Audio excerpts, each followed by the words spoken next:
Иван Иванович проснулся в понедельник, как обычно, ровно в 6:30.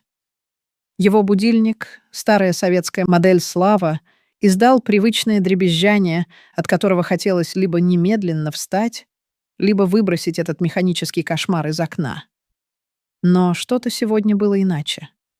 В голове крутилась навязчивая мелодия. Тра-та-та-бум-бум. Он не мог вспомнить ни слов, ни названия, и это раздражало. «Что за чертовщина?» — пробормотал он, чистя зубы и глядя в зеркало. Ему показалось, что отражение подмигнуло.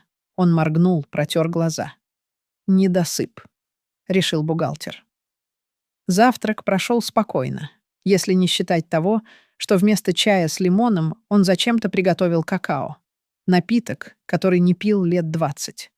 Вкус оказался неожиданно приятным, почти божественным. На остановке он простоял ровно 7 минут. Все измерял с точностью до минуты.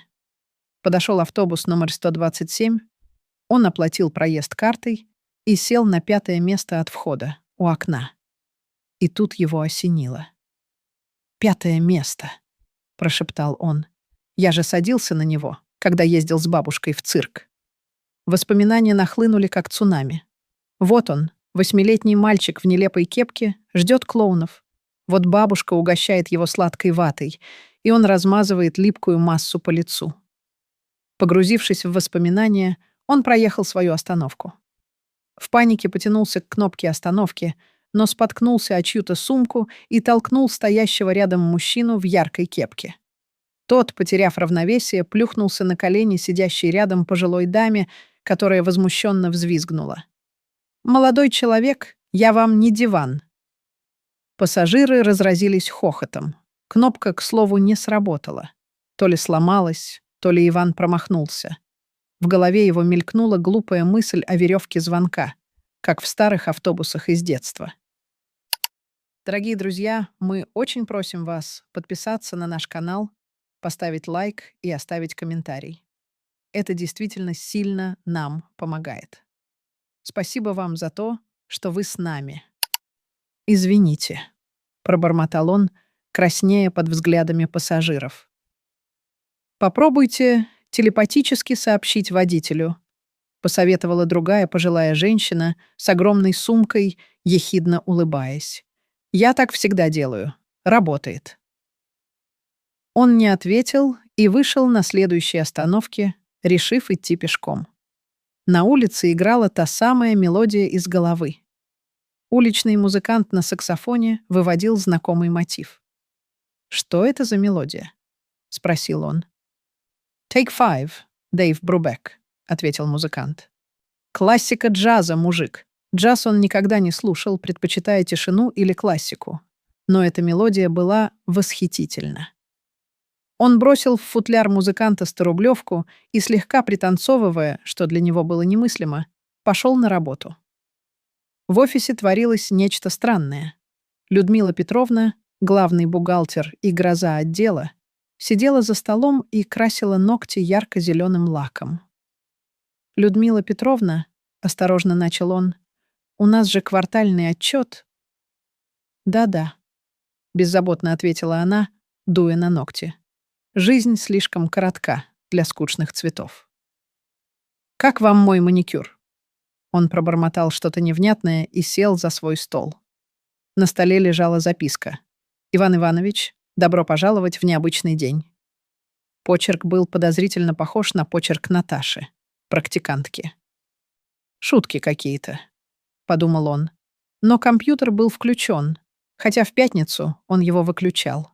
Экран светился таблицами, но цифры словно дразнили его. 3 напоминала усы, 8 — очки, 9 — кудрявую челку. «Я схожу с ума», — прошептал он и решил выйти на обед раньше. В супермаркете он направился к полке с чаем, но вдруг остановился. «Хочу чего-то необычного», — подумал он, и, к своему удивлению, схватил ярко-розовую банку энергетика «Безумный кролик». «Я же не пью такое», — сказал он сам себе, но любопытство победило. На вкус напиток напомнил малиновое мороженое из детства. Это было так неожиданно, что он выпил банку залпом. Вернувшись в офис, он застал Людмилу Петровну, танцующую на столе с папкой квартального отчета. Наташа жонглировала степлерами, а Сергей запускал бумажные самолетики. «Иван Иванович!» — крикнула Людмила Петровна. «Жизнь одна! Танцуйте!» К его собственному ужасу и восторгу он поддался. «Тра-та-та-бум!»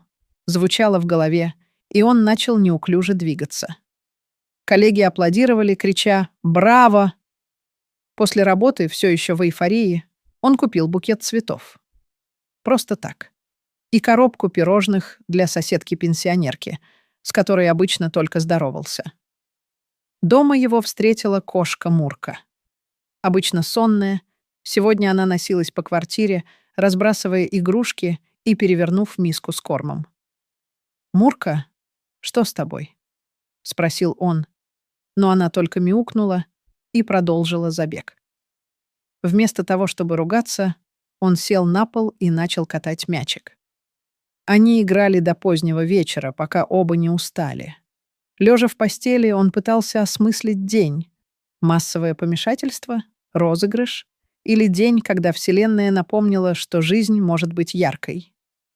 Он достал блокнот и написал: «Не забывай, даже в обычной жизни есть место для необычного дня».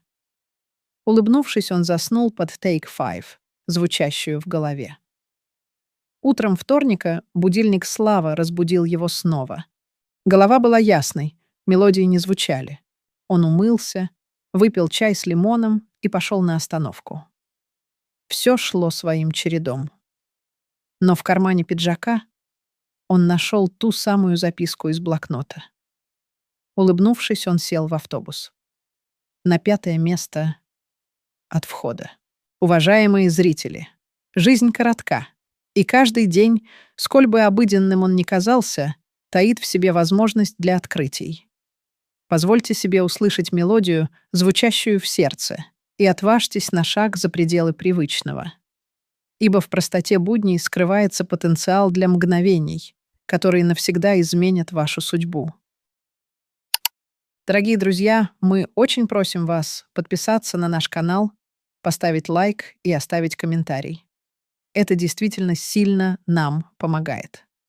Спасибо вам за то, что вы с нами.